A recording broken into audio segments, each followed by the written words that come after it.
Kwame Nkrumah had a sense of urgency which everybody else did not have.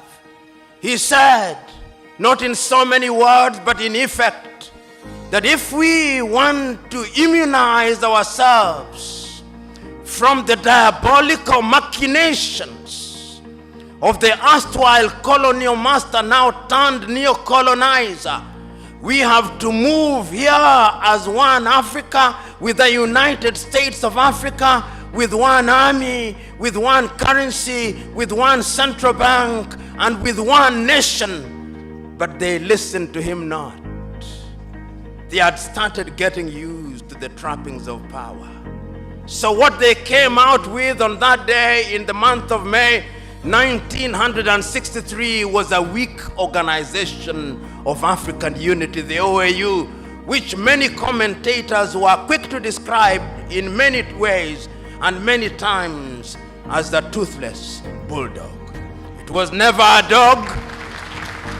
It did not have teeth, but the effect of it is that it did not do very much. Some say it was a talking shop.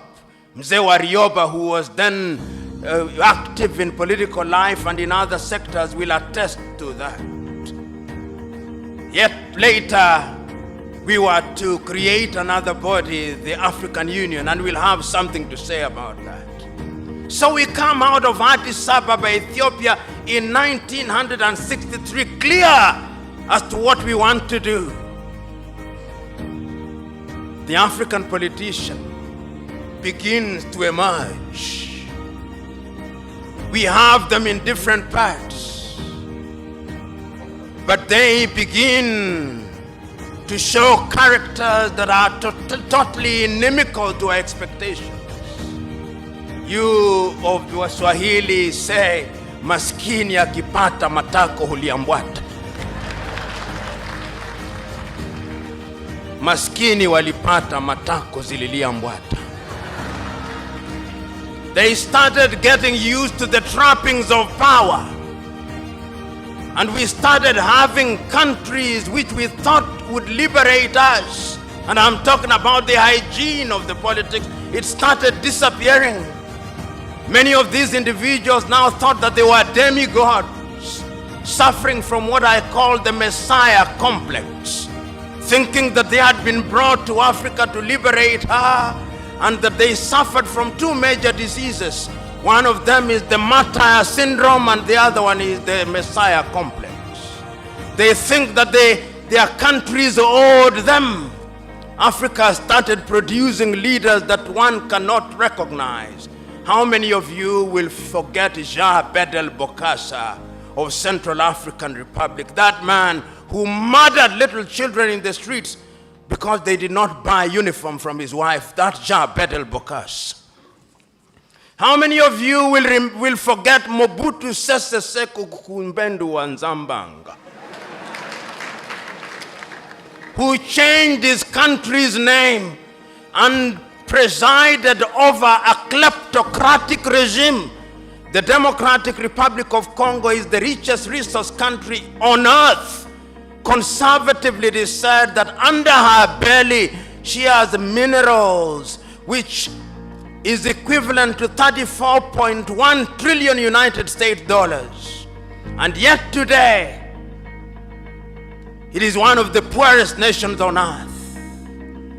It is the only nation on earth which on the day of the election has its president saying, we know we ought to have elections, but we have no money to hold elections.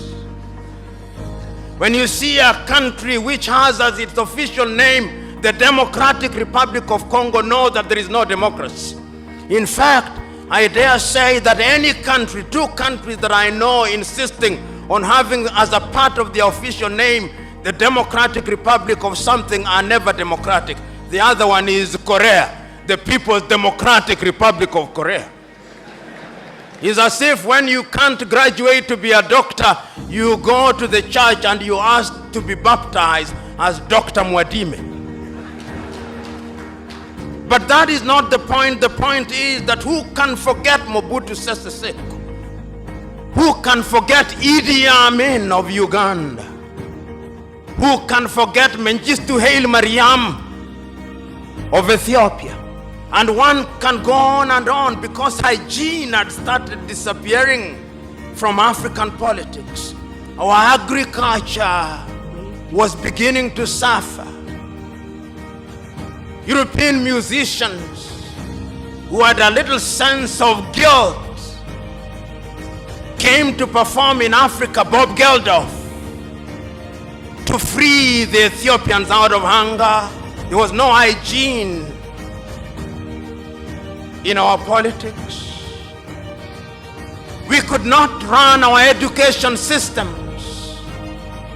Our young men and women were going to India because the budgets meant for education were consumed by individuals whom we had entrusted with the task of presiding over it. Our health sectors were beginning to collapse.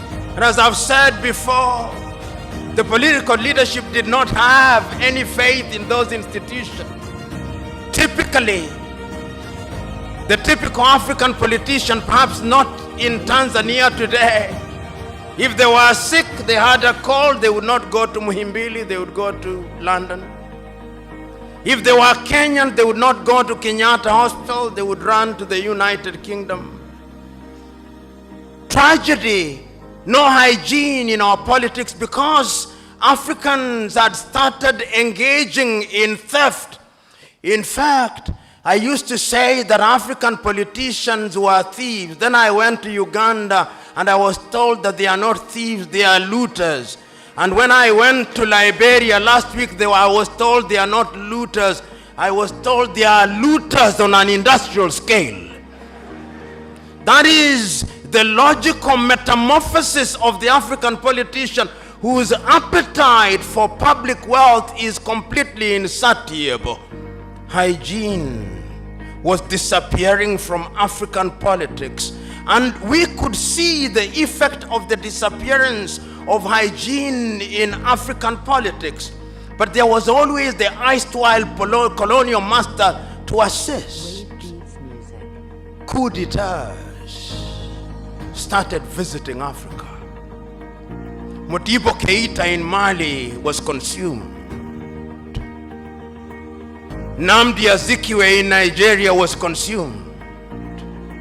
The Osagie for Kwame Nkrumah was consumed. Apollo Milton Obote was consumed. Amilcar Cabral in Guinea-Bissau was consumed. Patrice Emery Lumumba was consumed. Coups were so frequent in Africa that Afro-pessimists were now hard to say that coups were as frequent as breakfast. But even breakfast was not frequent on African tables.